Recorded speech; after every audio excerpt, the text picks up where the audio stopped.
রাজধানীর সিএনজি পাম্পগুলোতে চলছে গ্যাসের সংকট। এই মুহূর্তে রাজধানীর মগবাজারে রয়েছেন আমাদের সহকর্মী সাইমুম জান্নাত প্রভা। যুক্ত হচ্ছে তার সাথে। প্রভা, আপনি তো সকাল থেকেই বিভিন্ন গ্যাস স্টেশনগুলো ঘুরে দেখছেন, তো কি জানিয়েছে গ্যাস স্টেশনে যারা কর্মরত আছেন যে কি কারণে নতুন করে আবার এই গ্যাসের সংকট শুরু হলো এখন?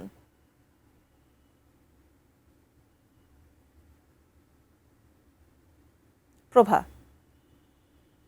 আমরা রয়েছি রাজধানী স্কাটন গার্ডেনের রাস্তায়। আমরা এই রাস্তাতে কিন্তু দেখতে পাচ্ছি যে দীর্ঘ এক গাড়ির লাইন আমরা দেখতে পাচ্ছি, এবং এই লাইনটা কিন্তু বাংলা মোটর থেকে শুরু হয়ে এই স্কাটন গার্ডেনের পুরো রাস্তা জুড়ে এবং মগবাজার গিয়ে কিন্তু এই লাইনটা শেষ হয়েছে। এবং সকাল থেকেই কিন্তু আমরা এইখানে এই রাস্তাতে এই লাইনটা দেখতে পেয়েছি। এবং এই যে এলাকা আছে, এই এলাকার যে বাকি পাম্পগুলো রয়েছে, এই পাম্পগুলোতে কিন্তু সিএনজি গ্যাস দেওয়াটা বন্ধ রেখেছে পাম্পগুলো, এবং শুধুমাত্র এই একটি পাম্প রয়েছে মগবাজারের এই পাম্পটিতেই কিন্তু তারা শুধুমাত্র সিএনজি গ্যাস সরবরাহ করছে। সেই কারণেই এই পাম্পে কিন্তু এই পুরো মগবাজার, বাংলা মোটর, এই পুরো জায়গাটা জুড়ে কিন্তু এই গাড়ির সারি আমরা দেখতে পাচ্ছি।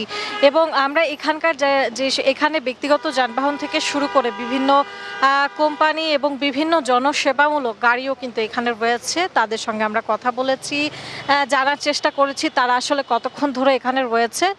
তারা বলছেন যে তারা এখন যে গাড়িগুলো আমাদের এখানে দাঁড়িয়ে আছে, এরা ন্যূনতম 2 ঘন্টা ধরে এখানে দাঁড়িয়ে আছে, এবং সামনের সারিতে একদম সামনের দিকে পাম্পের কাছাকাছি যে গাড়িগুলো রয়েছে সেগুলো 4 থেকে 5 ঘন্টা এবং কোনোটা 7 থেকে 8 ঘন্টা ধরেও কিন্তু অপেক্ষা করছে তাদের জ্বালানি নেওয়ার জন্য। এবং যেহেতু অন্য পাম্পগুলোতে সিএনজি গ্যাস সরবরাহ বন্ধ করে দিয়েছে, সুতরাং এই পাম্পেই কিন্তু তাদেরকে অপেক্ষা করতেই হচ্ছে বাধ্যতামূলকভাবে তাদের এই জ্বালানি নেওয়ার কারণে। আমরা এখন একজন গাড়ি চালকের সঙ্গে কথা বলবো, জানার চেষ্টা করব যে উনি আসলে এই জ্বালানি পরিস্থিতি কেমন। ভাই, ধরে এখানে অপেক্ষা করছেন বা কি অবস্থা জ্বালানি? এখানে আমি প্রায় 3 থেকে 4 ঘন্টা হবে অপেক্ষা করতেছি, কিন্তু গ্যাসের সিরিয়াল অনেকই লম্বা। হ্যাঁ, আর এখানে ট্রাফিকও একটু সমস্যা করে। এখানে তো বাংলা মোড় থেকে গাড়িটা ইউটার্ন করতে দেয় না, আমাদের আবার ঘুরে গিয়ে আবার ওখান থেকে গাড়ি নিয়ে আসতে হয়। তো সকাল থেকে নিয়ে আসতে গাড়ি 1-2টা করে মানে টানে, মানে এরকম মানে আমরা রেগুলার যেভাবে গ্যাস নিতাম ওরকমভাবে মানে আগের মতো চাপটা মনে হচ্ছে। এই সমস্যাটা আপনার প্রায় আজকে 3 দিন ধরে, ঠিক আছে। মানে তেলের সংকট তো যেরকম ছিল, এখন গ্যাসের সংকটও এরকমভাবে দেখা দিয়েছে আর কি।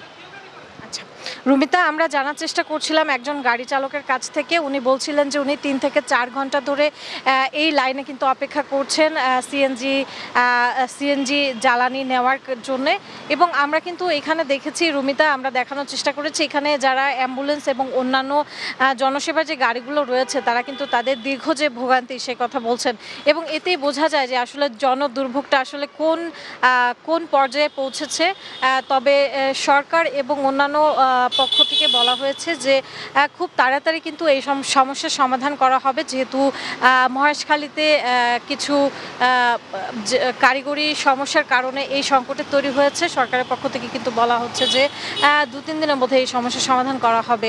রুমিতা, আমরাও আশাবাদী যে সমস্যা তাড়াতাড়ি সমাধান হয়ে যাবে এবং জনদুর্ভোগ কমে আসবে। রুমিতা, এই ছিল এখনকার মতো এখানকার খবর।